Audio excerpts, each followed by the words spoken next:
میرا سوال یہ ہے کہ اگر مجھے کہیں سے زمین سے پیسے گرے ہوئے مل جاتے ہیں جی اور میں مقروض ہوں، کیا انہی پیسوں سے میں قرضہ ادا کر؟ ٹھیک ہے جی، شکریہ کال کرنے کا جی۔ خوش قسمتی سے کوئی رقم مل اللہ جائے اللہ اکبر۔ کی زمین سے۔ ہاں جی، تو اللہ کی زمین سے جو ملے ہیں تو وہ جس غریب کے گرے ہیں وہ بھی اللہ کا مسکین بندہ ہے، جس کے گر گئے وہ بھی پریشان ہوگا۔ تو شریعت یہ کہتی ہے کہ جس کو زمین پر گری پڑی کوئی چیز ملے اور وہ ویلیویبل ہو۔ ایک تو ہے کہ مطلب پانی کی بوتل پڑی، کون غور کرتا ہے کہ پانی کی بوتل گری ہے، کوئی پین گرا ہوا ہے، کوئی ٹافی گری ہوئی ہے، یہ معمولی چیزیں ہیں۔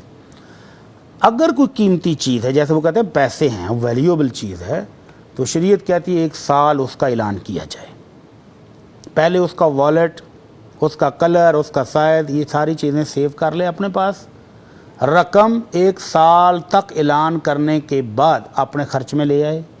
اگر 1 سال کے بعد بھی کبھی کو آ جاتا ہے، اس کا مالک ڈھونڈتا ڈھونڈتا اب تک پہنچ گیا اور وہ آپ آ کر نشانیاں ساری بتا دیتا ہے، اتنے پیسے تھے، والیٹ کا رنگ یہ تھا، والیٹ کے اندر یہ چیزیں تھیں، تو پھر بھی آپ کو وہ رقم اس کو واپس دینا ہوگی۔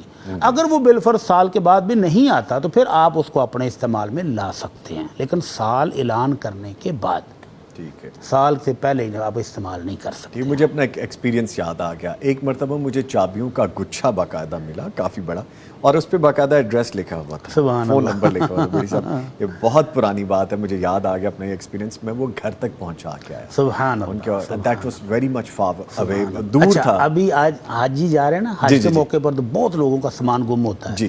تو حاجیوں کی اطلاع کے لیے عرض یہ ہے کہ مکہ میں بھی اور مدینہ میں بھی باقاعدہ ایک محکمہ موجود ہے۔